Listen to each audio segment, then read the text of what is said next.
cookies from Foco, and I ate some EBA's chicken sandwich from Lou's. I've done it all. But there's another big reason I'm here. Tony G, class of '93. Are we wrapping now? Tony Gotzik is my business partner, my longtime agent, and one of my closest friends, and most important, the proud father of Isabella, class of 2024. From Tony and now Bea, I know how special this place truly is, and how loyal you are to each other, and how obsessive you are about this color, green. I was with their family, including Mary Jo and Nico, the day Bea got into Dartmouth. I remember how crazy happy she was. I saw a smile and a level of excitement on her face that I'd never seen before. But then I got here, and actually everybody is smiling like this. I can see how proud you are of this place and this moment. You've worked so hard to get here. I have huge respect for all of you, what you have achieved. And for the families and friends who have helped you achieve it, let's give them a big hand.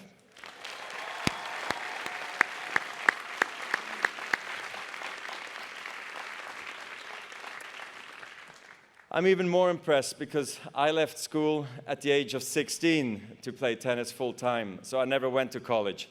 But I did graduate recently. I graduated tennis. I know the word is retire. Roger Federer retired from tennis. Retired, the word is awful. You wouldn't say you retired from college, right? It sounds terrible. Like you, I finished one big thing, and I'm moving on to the next. Like you, I'm figuring out what that is. Graduates, I feel your pain.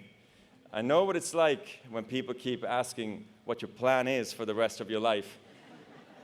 They ask me, now that you are not a professional tennis player, what do you do? I don't know, and it's okay not to know. So what do I do with my time? I'm a dad first, so I guess I drive my kids to school. I play chess online against strangers. I vacuum the house. No, in truth, I'm loving the life of a tennis graduate. I graduated tennis in 2022, and you are graduating college in 2024. So I have a head start in answering the questions of what's next.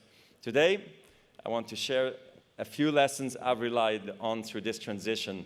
Let's call them tennis lessons. I hope they will be useful in the world beyond Dartmouth.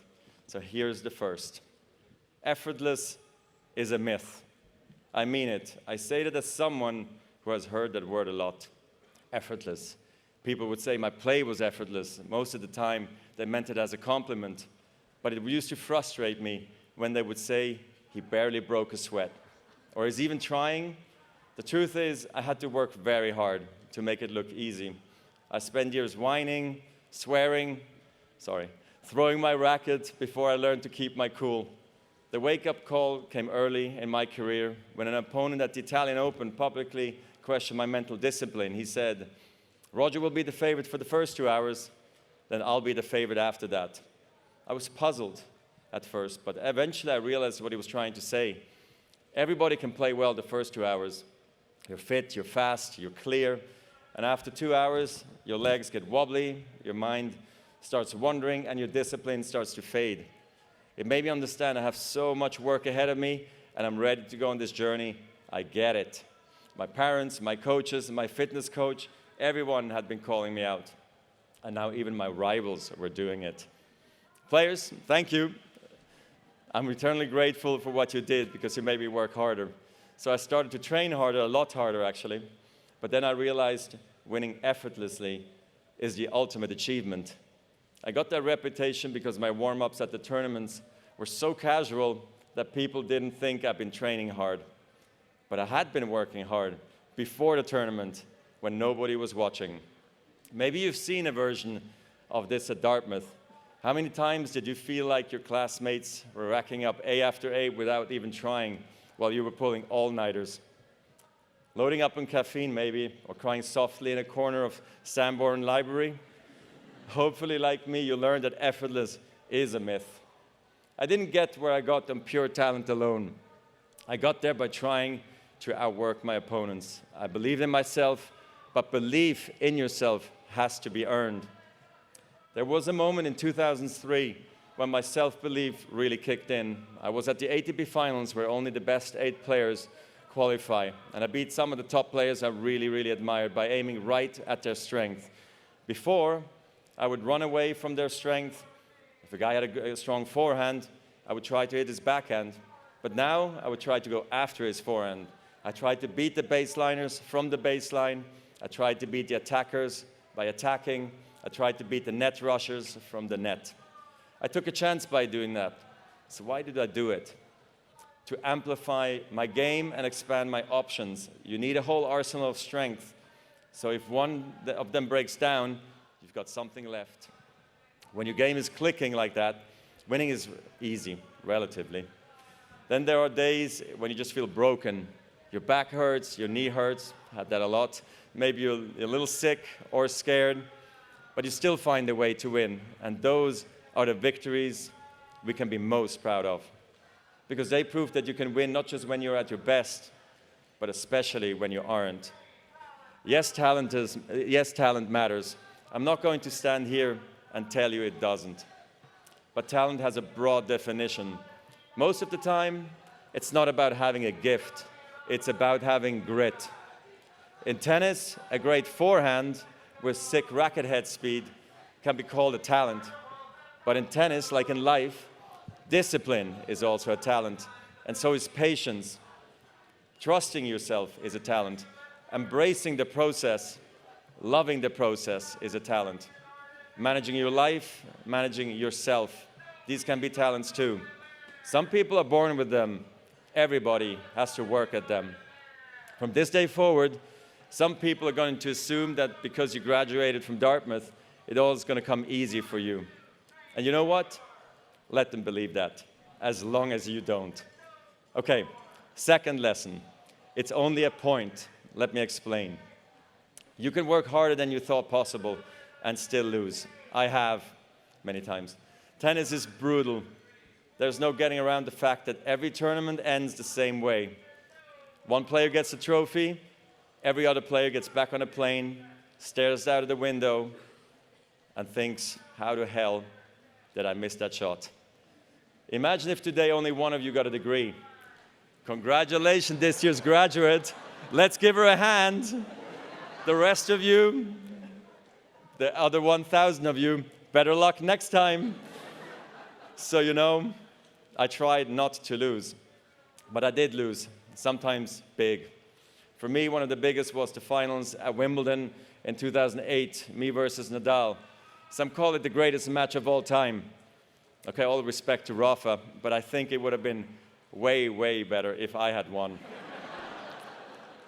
Losing at Wimbledon was a big deal, because winning Wimbledon is everything. Obviously, except winning that Dartmouth Master Pong title sophomore summer it is. I mean, I've gotten to play in some amazing venues around the world. But when you have the chance to walk onto center court at Wimbledon, the cathedral of tennis, and when you finish as the champion, you feel the magnitude of the moment, and there's nothing like it. In 2008, I was going for a record 6 consecutive title. I was playing for history. I'm not going to walk you through the match point by point. If we did, we would be here for hours, almost 5 hours to be exact. There were rain delays. The sun went down. Rafa won 2 sets. I won the next 2 sets in tie breaks. And we found ourselves at 7-all in the 5th. I understand why people focus on the end. The final minute is so dark I could barely see the chalk on the grass. But looking back, I feel like I lost at the very first point of the match. I looked across the net and I saw a guy who just a few weeks earlier crushed me in straight sets at the French Open. And I thought, this guy is maybe hungrier than I am. And he's finally got my number. It took me until the 3rd set before I remembered, hey buddy, you're the 5-time defending champion, and you're on grass, by the way. You know how to do this. But I came too late, and Rafa won, and it was well-deserved. Some defeats hurt more than others. I knew I would never get another shot at 6 in a row. I lost Wimbledon, I lost my #1 ranking, and suddenly people said, he had a great run. Is this the changing of the guard? But I knew what I had to do. Keep working and keep competing. In tennis, Perfection is impossible. In the 1,526 singles matches I played in my career, I won almost 80% of those matches. Now, I have a question for you. What percentage of points do you think I won in those matches? Only 54%. In other words, even top-ranked tennis players win barely more than half of the points they play. When you lose every second point on average, you learn not to dwell on every shot. You teach yourself to think, okay, I double faulted, it's only a point. Okay, I came to the net and I got passed again, it's only a point. Even a great shot, an overhead backhand smash that ends up on ESPN's top 10 playlist, that too is just a point. So here's why I'm telling you this. When you're playing a point, it has to be the most important thing in the world, and it is. But when it's behind you, it's behind you. This mindset is really crucial because it frees you to fully commit to the next point and the next point after that with intensity, clarity, and focus. The truth is, whatever game you play in life, sometimes you're going to lose. A point, a match, a season, a job. It's a roller coaster with many ups and downs. And it's natural when you're down to doubt yourself and to feel sorry for yourself. And by the way, your opponents have self-doubt too. Don't ever forget that. But negative energy is wasted energy. You want to become a master at overcoming hard moments. That is, to me, the sign of a champion. The best in the world are not the best because they win every point. It's because they know they'll lose again and again and have learned how to deal with it. You accept it, cry it out if you need to, and then force a smile. You move on, be relentless, adapt and grow, work harder, work smarter. Remember, work smarter. Lesson 3. Are you guys still with me? For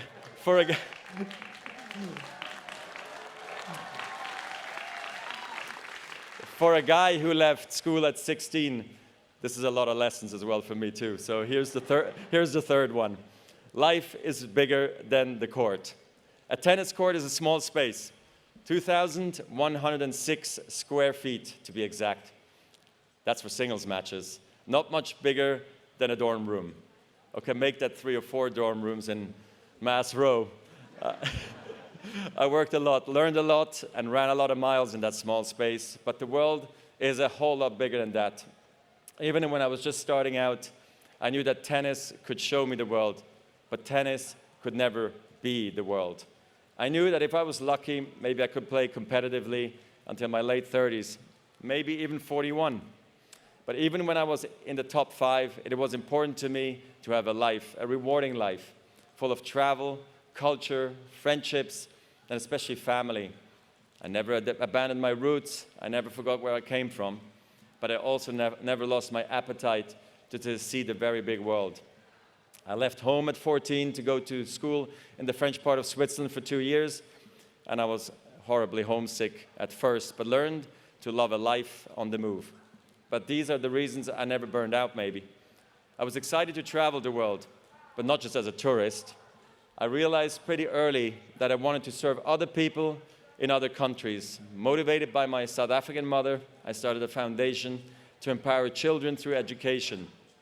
Early childhood education is something we take for granted in a place like Switzerland, but in sub-Saharan Africa, 75% of children do not have access to preschool. Think about that, 75%. Like all children, they need a good start if they're going to fulfill their potential. And so far, we've helped nearly 3 million children to get a quality education and helped to train more than 55,000 teachers. It's been an honor. Thank you.